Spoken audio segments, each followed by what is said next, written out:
What is the difference between single malt and blended Scotch whiskey? What's up, guys? You're listening to the Whiskey Noobs podcast, and for those of you who are new here, my name is Chris, and I'm the host of the show. And I wanted to take an episode and really talk about the differences between single malt and blended Scotch whiskey, a little bit about the rules between the two of them, but then also physically comparing two Scotches, one of which is a single malt and one of which is blended. And specifically for this, I picked Chivas Regal 12 and Glenfiddich because on the Chivas Regal website, under Chivas Regal 12, it says that it has a lot of characteristics similar to a Speyside Scotch. For those of you who don't know, Glenfiddich is a Speyside Scotch. So I wanted to compare these two and see their similarities and their differences. Also, they're both 12 years old, and they're both 40% alcohol by volume. So they have pretty similar stats going into it. I'm sure they're going to have different tastes. I've had both of these, and I don't recall them tasting that much similar, but I'm excited to see the similarities that they could have. And then I want to compare a little bit, mixing in my experience along with this specific tasting to compare what you can expect differently from a blended Scotch versus a single malt Scotch. And as I always try to preface, this is going to be gross generalizations. I'm going to be talking in very general terms. I'm not going to be saying stuff that necessarily is always the case. There could easily be a blended Scotch that doesn't follow the rules that I'm about to give. There could easily, not the rules for being a blended Scotch, I should say, but the general characteristics that I'm about to give.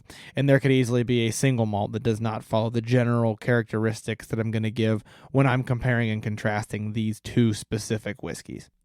Now, I did previously mention the difference between single malt and blended Scotch in the episode, What is Scotch Whisky? I believe that was episode 9 of this show, so it's been a little while. We are now on 60. And so I want to take a minute and revisit that, and then, as I mentioned, we can dive in a little bit deeper by doing a side-by-side tasting of a blended Scotch versus a single malt Scotch. Now, let's start off with the basic rules, and then we'll get into the fun stuff with tasting the actual whiskey.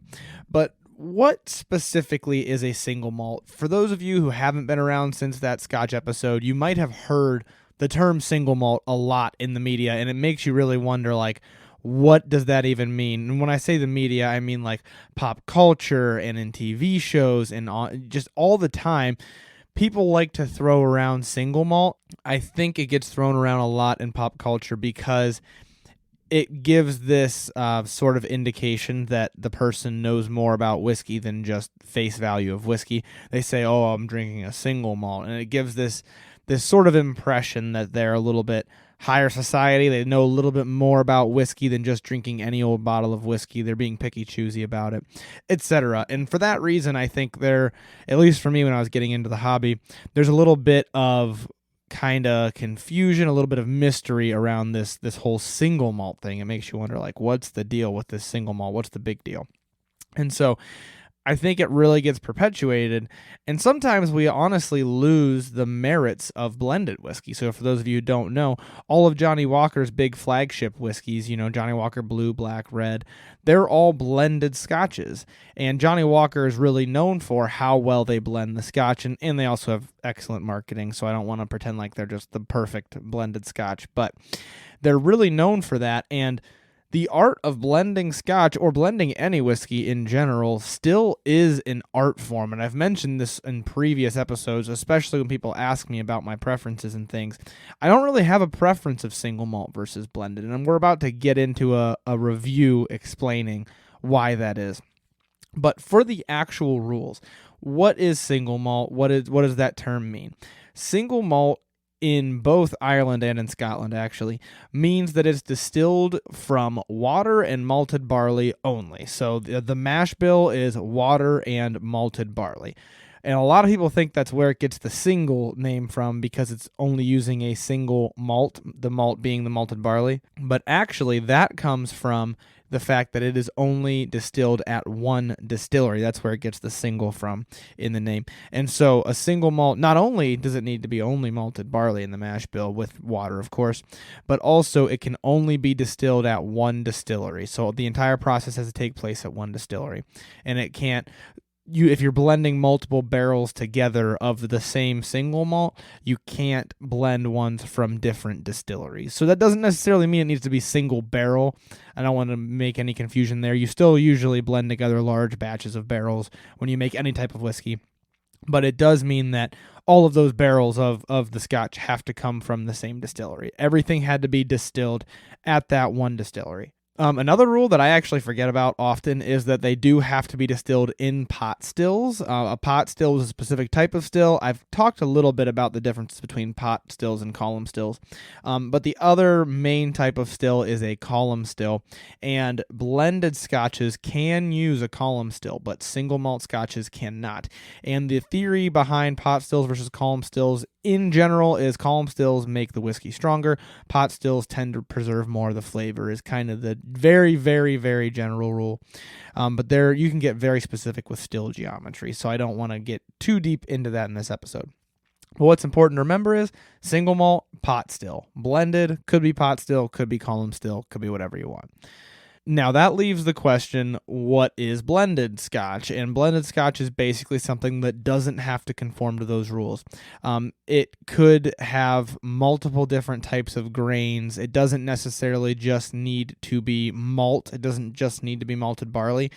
You could have some rye, some wheat, some corn, whiskeys mixed into there. And it can be a blend of multiple different kinds with different things going on. And then also, as I mentioned, it could be a column still, doesn't necessarily need to be a pot still. Doesn't necessarily need to be one distillery, could be blended from multiple distilleries. Monkey Shoulder is a great example. I believe they changed up how they did it, but they used to blend from, I think, 3 completely different distilleries. It was a blend, I believe, of 3 whiskeys from 3 different distilleries, and that's why there's 3 monkeys on the bottle. Fun fact, as I mentioned, I believe they changed the recipe, but apparently it used to be that Glenfiddich was one of those 3 whiskeys. And so if you like Monkey Shoulder, you might like Glenfiddich. But Glenfiddich is a single malt, whereas Monkey Shoulder is blended. Now, we could compare those two. Maybe I'll grab a glass of that at the end of the episode. We'll see. But I wanted to compare specifically to Chivas Regal because it doesn't have any Glenfiddich in it, so it's kind of a more fair comparison. Now, those are the technicalities that kind of separate single malt from malted, or single malt from blended Scotch. And just to kind of really quickly summarize in a way that I think is easy to remember, single malt, the main thing to remember is just malted barley, just one distillery. You can also throw in there just pot stills. Blended means could have different types of grains in it, different types of whiskeys blended, as long as they're all Scotch, of course, and could have multiple distilleries. That's the easiest way to really put it that's easy to remember, easy for me to remember at least. So as I mentioned, Chivas Regal 12 and Glenfiddich are both 40% alcohol by volume. They're both aged 12 years, and when you have a 12-year age statement, it means the youngest barrel to go into the bottle has to be at least 12 years old. And so they're pretty similar, and then on top of that, on the Chivas website, it specifically says has characteristics of Speyside Scotches, Glenfiddich being a Speyside Scotch. So that's why I really want to try to draw this comparison, because I think it's going to be pretty interesting to really see the similarities and the differences here. Now, I'm going to start with the Glenfiddich since it is a single malt. That way I'm not getting all these other flavors that I'm anticipating to get from the Chivas. I'm not getting all of those on my palate necessarily, but I am just getting the good old-fashioned Glenfiddich 12-year-old. I will admit, before I do this, that I have had both of these whiskeys, and I do have an impression going into this of what I'm expecting. I'm anticipating, and we'll see if this holds true, that the Chivas Regal, will have more kind of going on, more different types of flavors in it, but not necessarily the depth and complexity of flavors that the Glenfiddich will have. And I find that to be a theme, at least in my head, but I've never sat down and done this side by side. But I find that to be a theme between single malt and blended scotches because the single malt, all you're using is malted barley and water, and so you have to try really hard to be different, and you have to really work to have a complex drink. Whereas with blended, you don't have to work as hard to really get that depth and that complexity, But you get all these other flavors that you kind of get the face value of. You don't get the depth and the transition of the flavors, but you get the face value of all those flavors by blending different types of Scotch, different barrels. That is my assumption. We will see what actually happens. So I'm going to start with the Glenfiddich. Also, I did bring up the flavor notes that each company says you should get from each of these whiskeys, and I will just run through those with the review because this isn't focused necessarily on the individual flavors as much as I'm focusing on the experience itself. So Glenfiddich 12-year-old, for the nose, they say distinctively fresh and fruity with a hint of pear. Definitely has a lot of fruitiness in it, and it certainly has a herbiness to it. To me, that just that maltiness that you get from the barley. One thing I forgot to mention is I have reviewed both of these on the show before, so you can look back through the episodes and you can find the Chivas episode was called Battle of the Blends, and the Glenfiddich episode, I believe, has Glenfiddich in the name. So you can find both of those if you want a more in-depth review. But that's what they say for the nose, and I absolutely agree. You get the pear up front, which is one of those ones I never guess until I read it, and then I'm like, oh, pear, that makes sense. But the pear is definitely there, and I would throw in a little bit of maltiness and maybe some like pale vanilla, like a pale vanilla though. Not like vanilla paired with like caramel and things like that. On the palate, it says characteristic sweet, fruity notes, develops into butterscotch, cream, malt, and subtle oak flavors. I agree there's definitely strong sweetness behind Glenfiddich. It's one of the things I like about it. There is that tinge of fruitiness, maybe that pear that you get on the nose, and I don't get quite as strong of butterscotch, probably because I drink a lot of bourbons, which typically have like a butterscotchy, caramely flavor to me. But one of the things I love about this is the note cream, the cream and the malt. It really comes across as this creamy, malty drink. It develops kind of into it from that fruitiness. When it first hits your mouth, you're like, oh, this is sweet. And then it does sort of develop into this creamy maltiness. It says subtle oak flavors. As I mention often, I never get as much. I shouldn't say never. I don't typically get as much oak as I get from the bourbons that I drink. But I'll look for those oak notes in this next taste. Yeah, so there's definitely that fruitiness on the front end of the palate, and there's definitely a tinge of butterscotch. I don't want to seem like there isn't at all, but I just don't feel like it's as pronounced to me. There is a paleness that I associate with that cream and that malt. If I really search for the oak, it's there, but at least in this current palate condition, not a lot of oak. And maybe a little bit of clove. I mention clove a lot whenever I drink scotches, and I've recently discovered specifically, I think it's sherry casks, which Glenfiddich is finished in an Oloroso sherry cask, also finished in bourbon casks, but I think that it's probably the sherry casks because clove and that type of spice can be characteristic of that, so I'm guessing that's what it's from. Overall, a pleasant experience. The finish, all they tell you is a long, smooth, and mellow finish. I don't know that it does it justice because I think the palate continues to develop into the finish, and you lose some of the sweetness. You go into a little bit of the bitterness, but you also get that creamy maltiness even more on the finish, in my opinion. Not necessarily the smoothest finish at 40% ABV. Definitely smooth. I mean, definitely has a good amount of an oily feel to it. Not going to dry your whole mouth out. But at 40% is where I typically expect it to be like. If it's going to call it a smooth finish, I expect it to be no dryness on my tongue at all. This does take out a little bit of the moisture, just a little bit, but still a respectably oily and smooth finish. I've mentioned a multitude of times, I really like Glenfiddich at its price range. It's one of my go-to scotches just because it's relatively affordable, still tastes slightly more expensive, and has that good palate to it. Great transition from beginning to end. Great changing of the notes as it's in your mouth, and just really overall well-rounded drink. So let's move on here to the Chivas Regal and let's see what differences we see. Okay, so moving from the Glenfiddich to the Chivas, immediately more bold of notes, but harder to get to those notes in a weird way. So the notes themselves, they go from the smooth pear, and I think I mentioned like sweet vanilla, like pale sweetness. They go from that in the Glenfiddich over to more punchy notes. One of the first one that they actually say is wild herbs, and then it says heather, honey, and orchard fruits.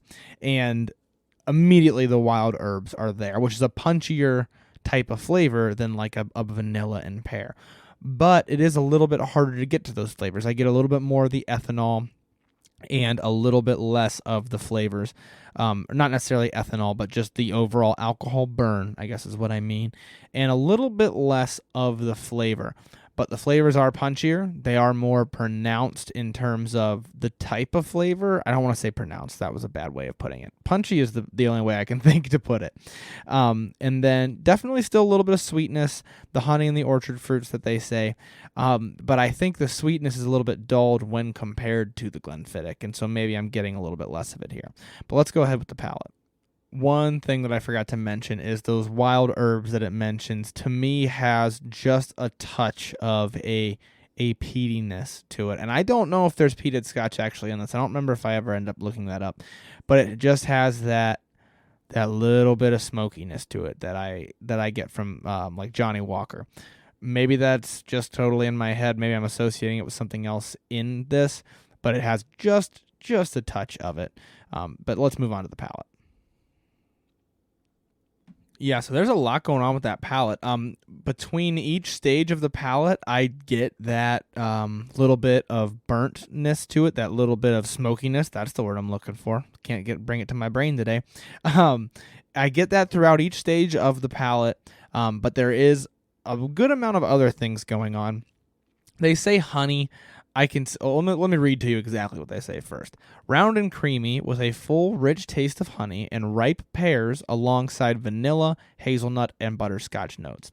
So, ironically enough, both of these mention butterscotch, and both of these mention cream, and in Glenfiddich, in the nose they mention pears, whereas on the palate of the Chivas they mention pears. So you would expect these to be almost identical drinks, and they're not at all, which I think is an awesome testament to how you can have the same notes but in a different order and interacting differently and get two totally different drinks.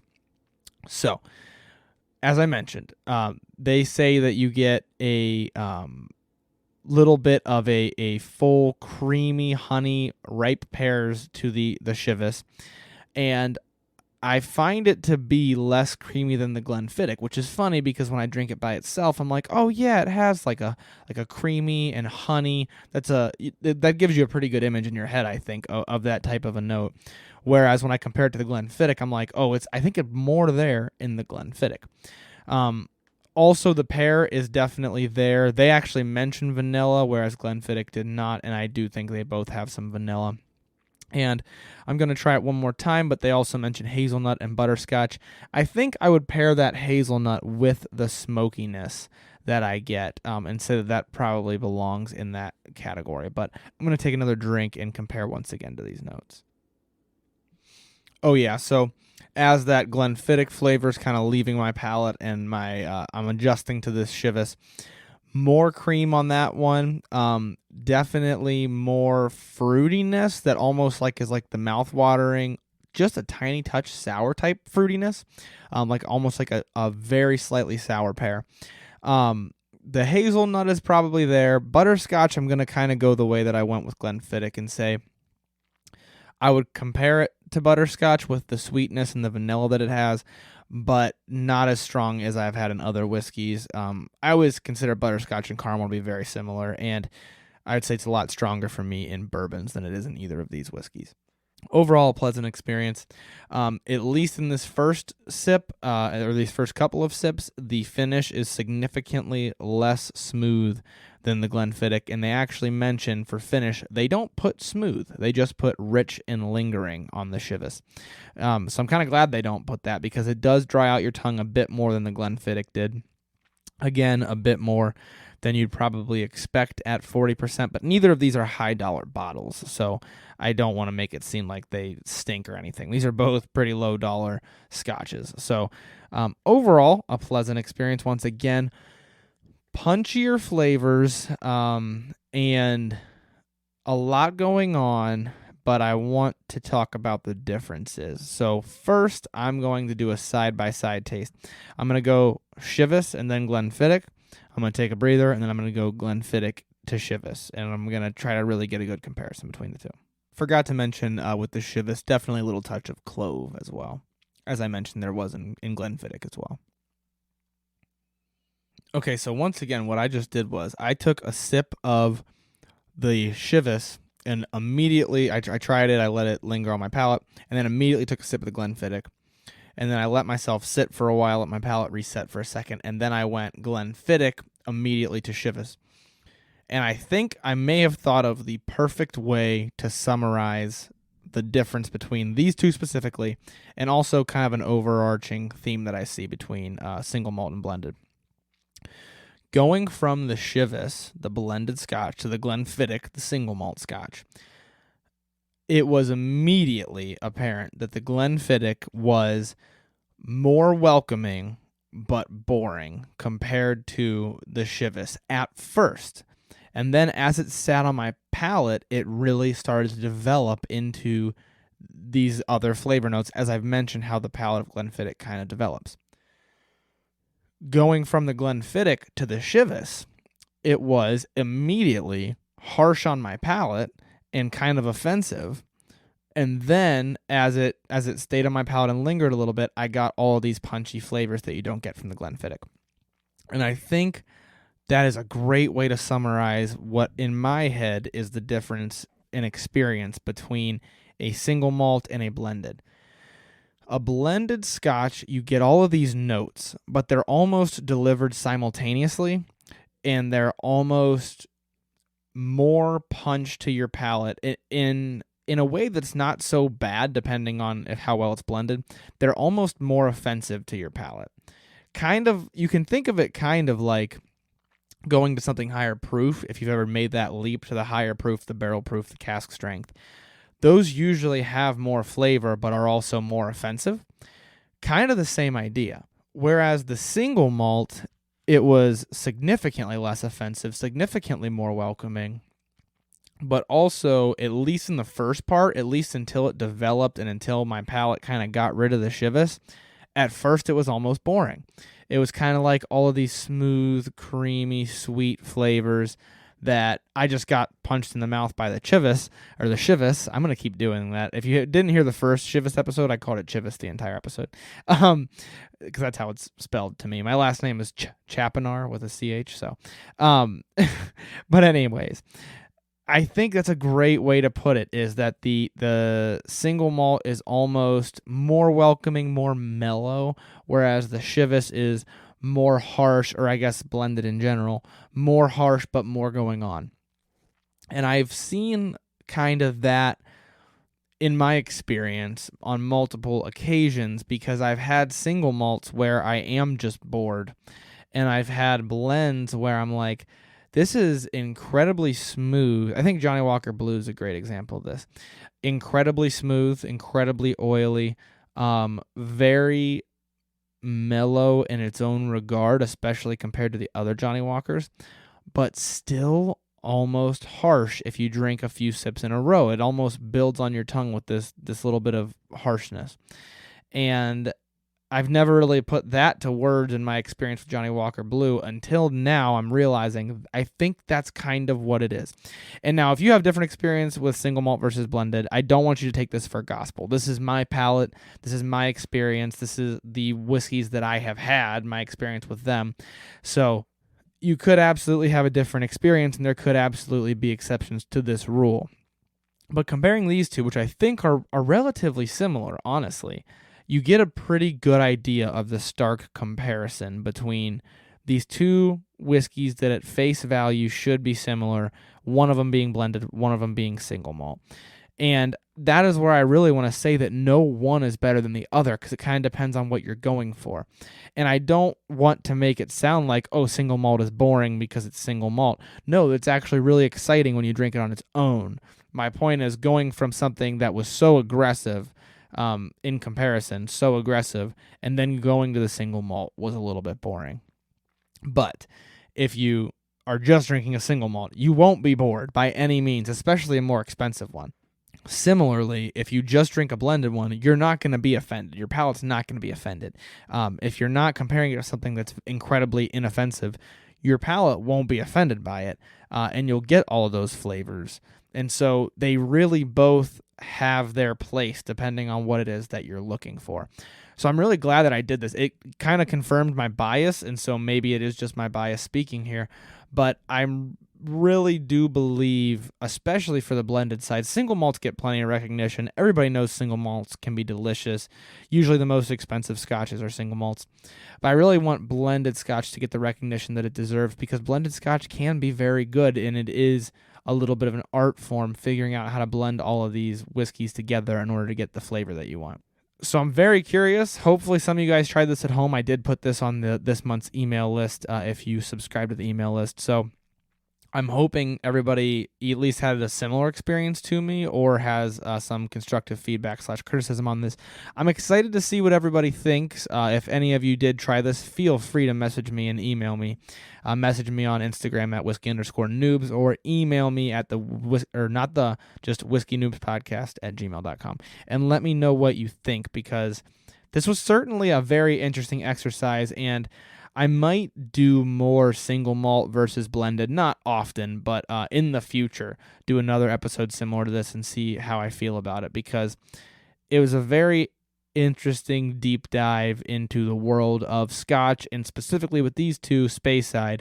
Chivas isn't exclusively Speyside, as far as I'm aware. It is not just exclusively Speyside, but at any rate, the Speyside flavor, the Speyside palate, definitely, this was a deep dive into that, and really a good way to examine the difference between this single malt and this blend, but also overall establish a couple of ground rules, at least in my opinion, in my experience, of single malts versus blended scotches. So hopefully that clarified for some of you guys. I'm sure some of the people who clicked on this, who read the title of this episode and were like, ooh, I want to hear that. You probably were wondering, like, what is the hype around single malt, at least in pop culture, and what's the difference, and why do people seem to, in my opinion, in pop culture, it seems everybody favors single malt. If you were wondering why that is and what's going on there, hopefully this gave you some insight. Don't knock the blended scotches until you try them, because they can be delicious as well. I think every type of whiskey has its place about 99% of the time, and this is definitely one of those cases. That's all that I've got for this comparison, though, guys, so hopefully you were trying this alongside me if you're on the email list. If you did, let me know what you think. But that's all we've got for single malt versus blended scotches. So thank you all for listening, and I will leave you with learn to drink, drink to learn. Thank you so much for listening to this episode of Whiskey Noobs. If you like the show, please make sure that you tell anyone you know who you think would be interested in the hobby or in the podcast. That way we can help to spread the word and continue to grow. Please also make sure to review the show on Apple Podcasts and share our posts on Instagram at whiskey_noobs or on TikTok at Whiskey Noobs Podcast. It only takes a couple of minutes, and it really does a lot to help spread the word and grow the podcast. Also, there is an email list for the show. If you'd like to join, you can just send an email to whiskeynoobspodcast at gmail.com, and in the subject line put email list. I will add you to the list, and then you'll be updated every month with the whiskeys that we will be drinking on the show throughout the month. That way you can drink right along with us and see if you're getting the same notes. Once again, thank you so much for listening to the show. The Whiskey Noobs podcast does not support underage or otherwise irresponsible consumption of alcohol.